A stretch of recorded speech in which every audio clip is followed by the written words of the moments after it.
If you want to accurately measure the impact of your online marketing efforts, you need to understand how to create tracking URLs in HubSpot. By the end of this video, you'll know exactly how to build custom links that let you track visitors, traffic sources, and campaign performance in a way that's both organized and actionable. Let's jump right in. To get started, head over to your HubSpot dashboard and look for the settings icon, that familiar little gear. Click it, and then in the search bar that appears, type tracking. This will quickly bring up all the relevant options, so you don't have to dig around. Once you see the option for Create Tracking URL, select it. Think of this as your command center for building links that will give you the insights you need to improve your marketing results. Now, you'll be prompted to enter a URL. Here's a key detail. Make sure this is the address of a page that actually has the HubSpot tracking code installed. This is vital because if the code isn't there, HubSpot won't be able to collect the data you're counting on. For example, if you're creating a campaign to promote your latest blog post, use that exact blog post URL, not just your homepage or a page outside your site. Next, you'll see the UTM campaign field. This is where you select which campaign this tracking URL will be associated with.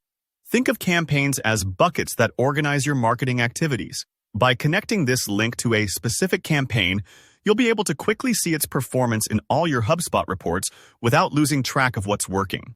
After that, there's the source field. This matters because it helps you organize and analyze where your traffic is coming from. For instance, maybe you're running ads on Facebook or sending links in your newsletter. By specifying the source, you make it much easier to compare and measure different channels later. Go ahead and pick the source that matches where you'll share this link. Under UTM source, you'll find more detailed options to tune your tracking. Filling out these UTM parameters lets you see, right down to the detail, how every single visitor found your site. For UTM medium, specify whether this link is going in a social media post, an email, a banner ad, or something else. It's like labeling the container that holds your traffic. Very useful when you're digging through reports later. If you use pay-per-click advertising and want to track which keywords are driving traffic, check out the UTM term field. Just add the keyword you're targeting in the ad. This ties the visit directly to that term in systems like AdWords or Google Analytics.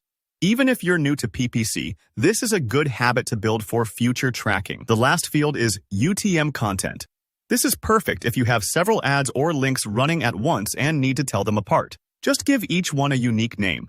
So when you return to your traffic data, you can instantly see which content performed best. It's a little bit of extra organization that can save you a lot of detective work down the road. Once you're happy with your setup, you're ready to generate your tracking URL. Click Create, and HubSpot will build the new link for you. If you're planning to make several links for different campaigns or traffic sources, you can click Create and add another to keep the flow going without leaving the page. That's handy, especially if you're updating multiple campaigns at once. Finally, to view how your link is performing, just head over to your traffic analytics report in HubSpot. Here, you'll see all the details, from the number of clicks right down to which source or campaign brought them in. Don't worry if the numbers look small at first. Data takes a little time to accumulate, so check back regularly. That's all you need to know for creating tracking URLs in HubSpot. If you found this tutorial helpful, please hit like and let me know in the comments if you have any questions or run into any issues. Don't forget to subscribe for more guides like this, and thanks for watching.